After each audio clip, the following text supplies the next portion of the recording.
Alrighty, this We the People News. I just keep on thinking outside the box. Okay? Anything I say or do is just hearsay. Okay? As well as this attorney, do your own research. Okay? But we're going to do a little research on constitutional rights for the federal and constitutional rights for the state. Let's proceed forward. When statutory language is clear, and I'm going to make the point today, members of the committee, that the wording you will see is clear and it's unambiguous on its face. When it is, we must apply its plain meaning in its normal and accepted use without the forced interpretation. In that instance, we enforce the language without reference to a broader statutory intent, legislative history, or other sources. Now, I know that today you're going to hear many speakers comment on Jefferson said this, or the president said that, or the Supreme Court justice said this. I'm suggesting to you that while we can listen to those voices, they are irrelevant if the language is clear on its face. And I believe, respectfully, that there can be no dispute about what these words mean. So I wanted to actually take you through the process of looking at the actual United States Constitution, understanding things in its historical context, and I think we can determine that that is pretty plain. So here, I'll turn if you can hear me okay. So I'm going to go through these really quickly, and I'm going to move in a lot of our time restrictions. What does the U.S. Constitution say about states' rights?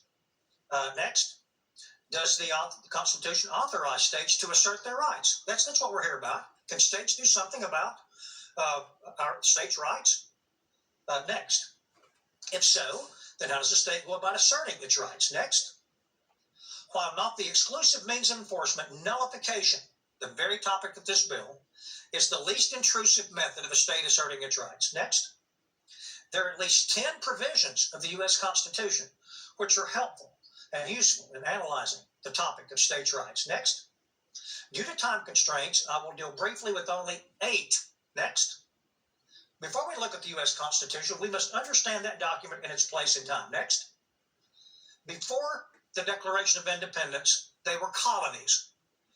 There were colonial charters, and then there was England, the Parliament, and the King, who had control of this dirt that we have here.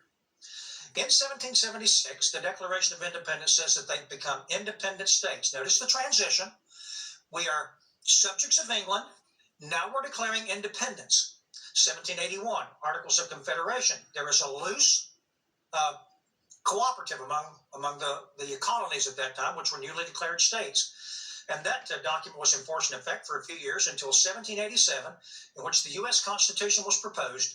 And then in 1778, the U.S. Constitution was ratified by the ninth state. And then in effect, 1789 was the first year we made the Constitution operative. Next. So by reviewing this timeline, we can confidently establish the following 5 facts. Let's follow historical precedent here.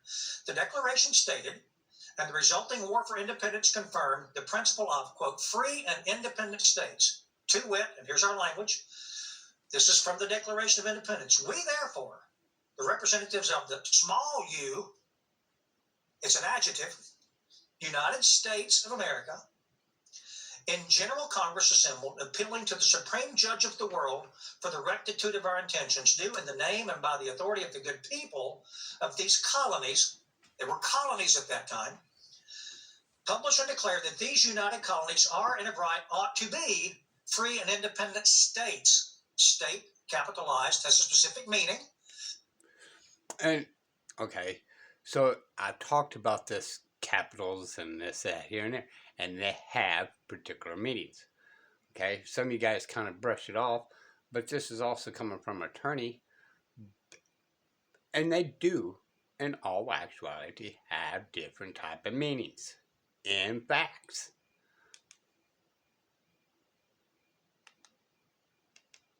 It's got to do with the sovereign. Nations today are nation states. They are sovereign.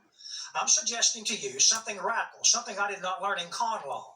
The states are sovereign over the federal government. Now, take that and chew on it. That's what this bill's about. So, next.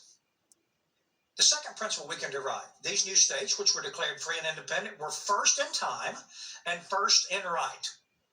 Please understand the truth of this next sentence. No federal officer signed the U.S. Constitution because the federal government did not exist. Next.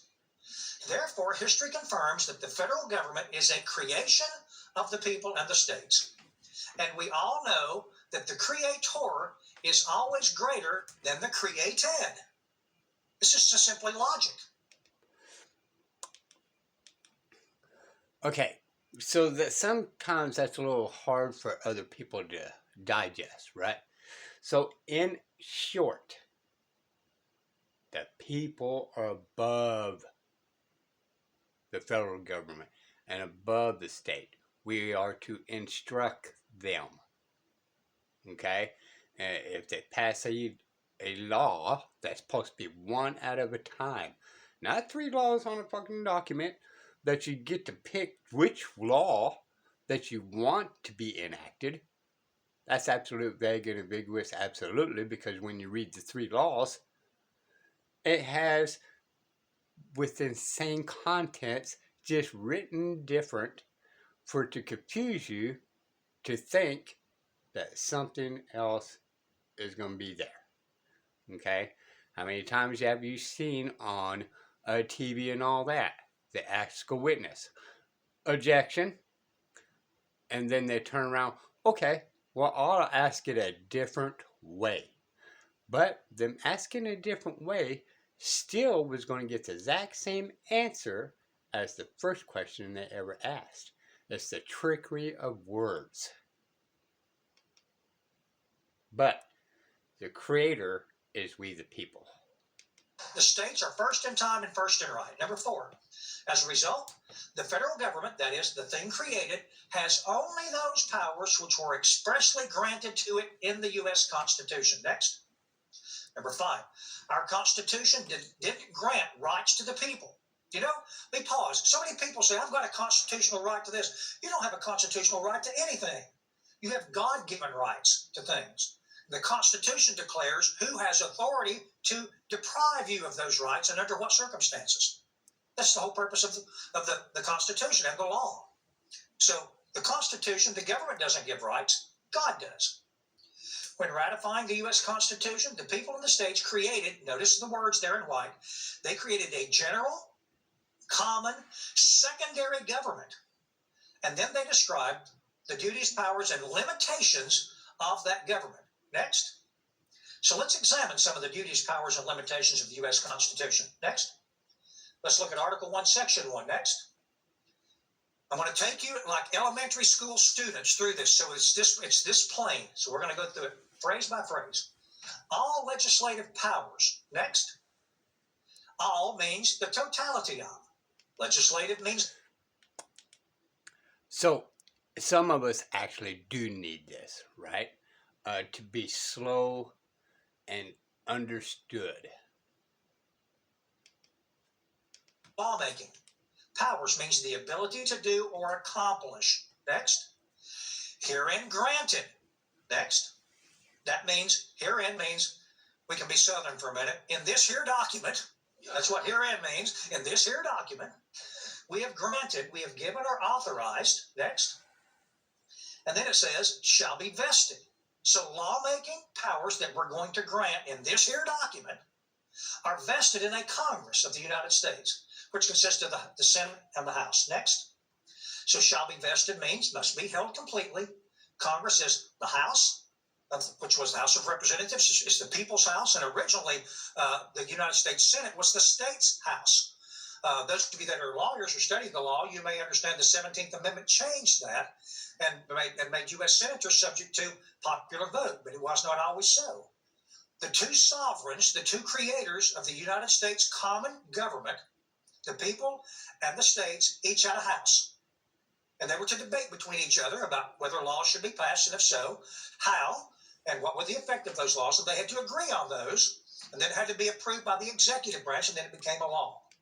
That's the... And that's the funny thing is, right?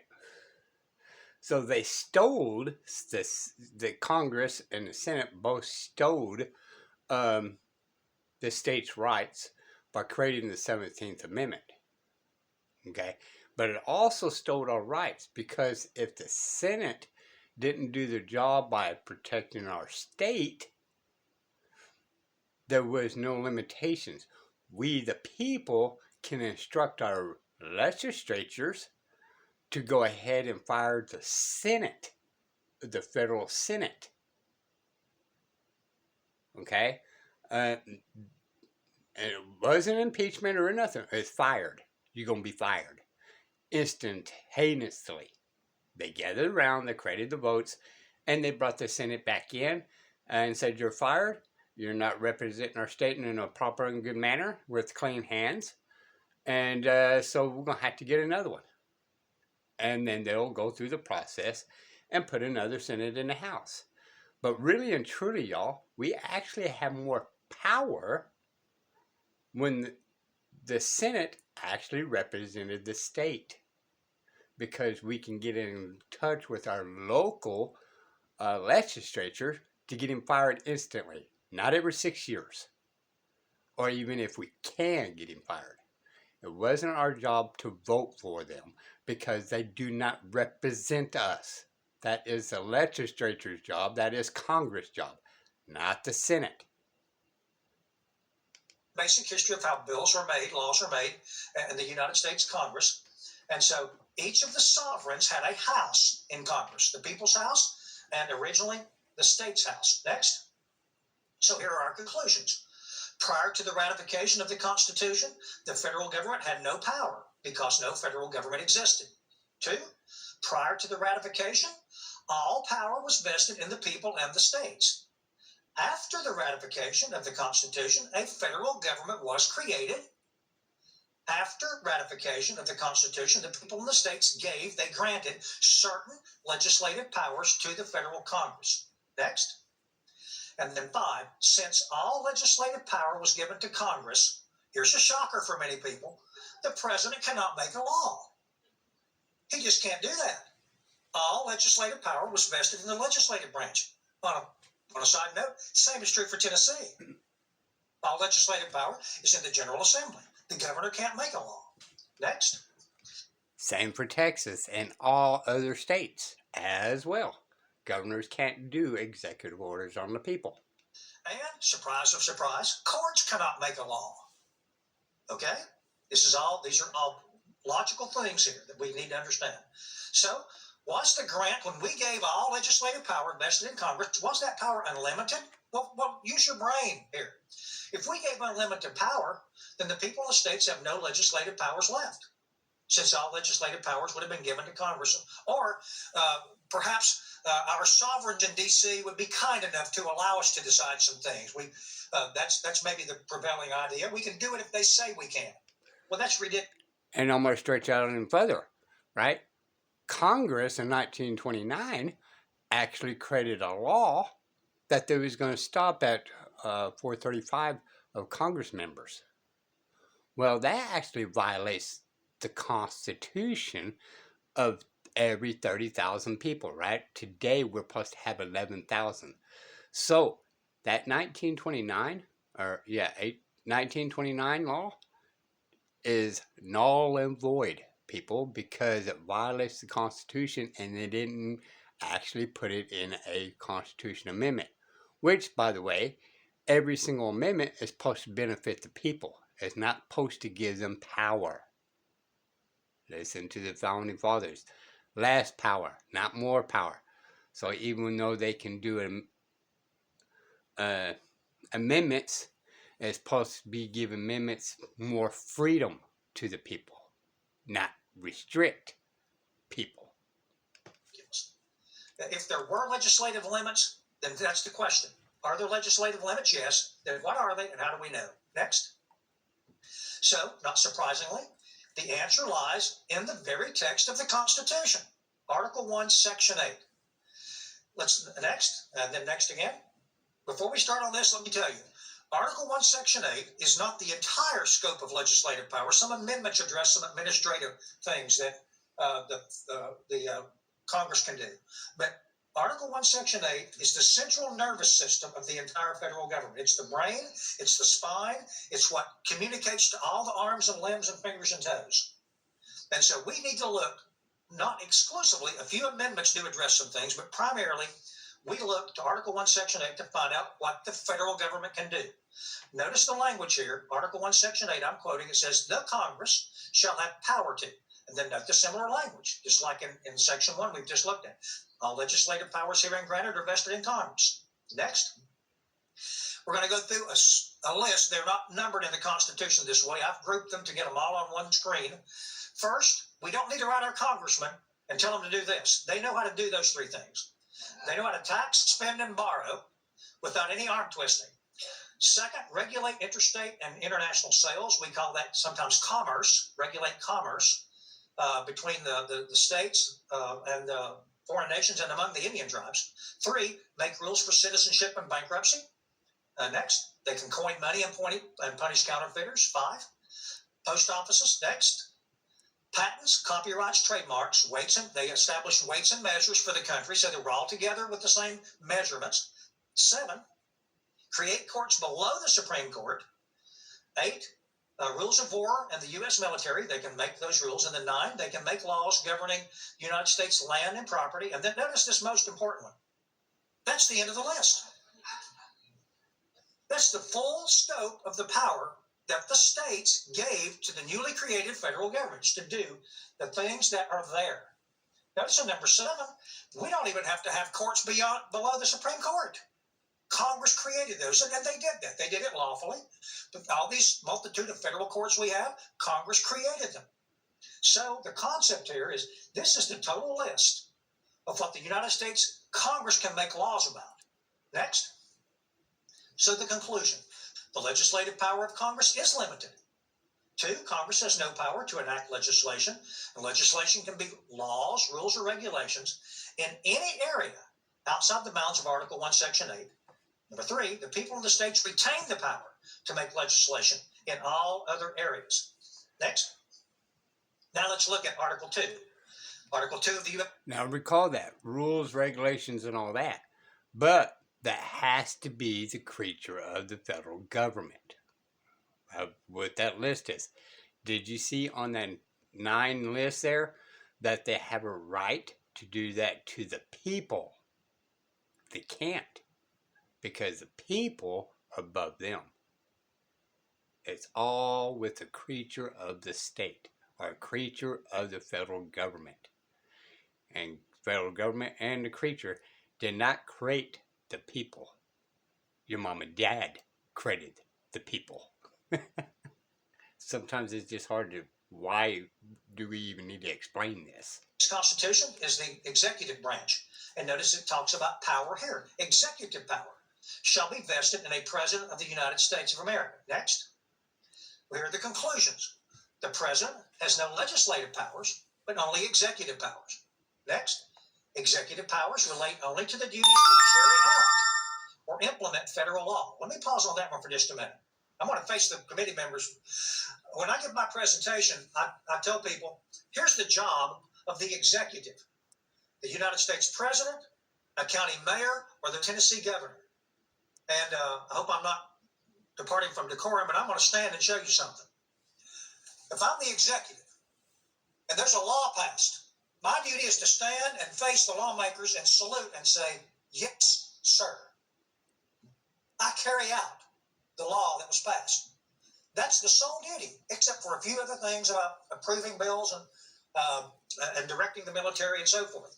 The executive follows the law and implements the law and carries out the law. That's the very plain meaning of what executive powers are. Next, 3 there. Because the executive's powers are limited to the execution of federal law, the president does not have power to execute any law that falls outside of Article 1, Section 8. Because Congress cannot make laws beyond Article 1, Section 8. So therefore, he doesn't have anything outside that area to execute. Next. The president has no power to restrict the rights and powers of the people of the United States other than by laws authorized by Article 1, Section 8. Next. The president is the chief executive, and he is over all the executive departments and agencies, all the alphabet soup that we have on both state and federal level. He's the chief executive. So if he's the chief, then no federal agent has greater power than the president. They can't have more than he has. Next. Therefore, number 6, no member of the executive branch may restrict the rights and powers of the people of the states other than by laws authorized by Article 1, Section 8. As you can see, Article 1, Section 8 is the total power. Next. Therefore, we can conclude, and here's a shocker for many people, executive orders. Do we have to follow that executive order? Well, listen, friends, I'm going to tell you. Executive orders are not called